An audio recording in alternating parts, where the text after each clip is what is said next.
नमस्कार दोस्तों, मैं तुंदा अपना डुगर का बेटा कुलदीप बंस। हूँ मैं गल सुनाने जा रहा। पहले तो मेरा चैनल सबसक्राइब करो, यूट्यूब चैनल।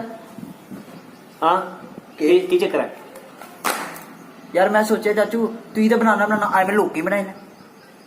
ओए मां दी कसम कैसा बंदा तू ਉਹ ਤੂੰ ਮੀਂਹ ਤੇ ਬਣਾਉਣਾ ਹੁੰਨਾ ਤੂੰ ਇਹਨੇ ਲੋਕੇ ਨਹੀਂ ਛੱਡਿਆ ਇਹ ਫੈਨਸ ਨੇ ਸਾਡੇ ਕੀ ਖੜਾ ਹੈ ਤੂੰ ਮਾਂ ਦੀ ਕਸਮ ਲੱਗਿਆ आपको कमेंट सुनाते चलो पुत्र कोई गल नहीं कमेंटे पता लगेगी जाना मी नहीं कोई कम काज नहीं है लूडो खेल रही है तू लूडो गल करा ती बाहर लॉकडाउन है मैं तो चौसर खेलने तैयार हाँ। चौसर मैं लाई ना तो चूसा मैं स्ट्रॉ लाई ना चूसी होना मेरी नहीं एंड कुछ भाई तू क्या करनी एंक भाई? तू एवं अन्ना तू एंक भाई लगता इन्हें कदों लभ्या ਉਹ ਬੇਵਕੂਫਾ ਮੇਰੀ ਨੇਰੀ ਨਹੀਂ ਤੇਰੀ ਨਹੀਂ ਮੈਂ ਉੜ ਜਾ ਜੇ ਦੱਸਣਾ ਕਿ ਸਵਾਰੀਆਂ ਨੇ तू तेरा दा फर्क पे के जाता है ਹੋ ਗਈ इन्नी तो पेशाब पिछू फिरन भी घेरिया होंगी।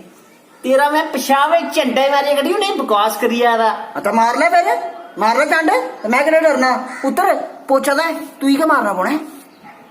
कितना गंदा मार किस्मत तू यार तू 2 मिनट नहीं पहले गल कर लेंदे की गल करी तू रोका रोका 2 मिनट। हेलो फ्रेंड्स यार मेरी गल तो मेरी वीडियो की करा दूं दोस्तों पहले मेरे चैनल पे जाओ उसे सब्सक्राइब करो वो एक घंटी है उसे जरूर बजाओ। Hello friends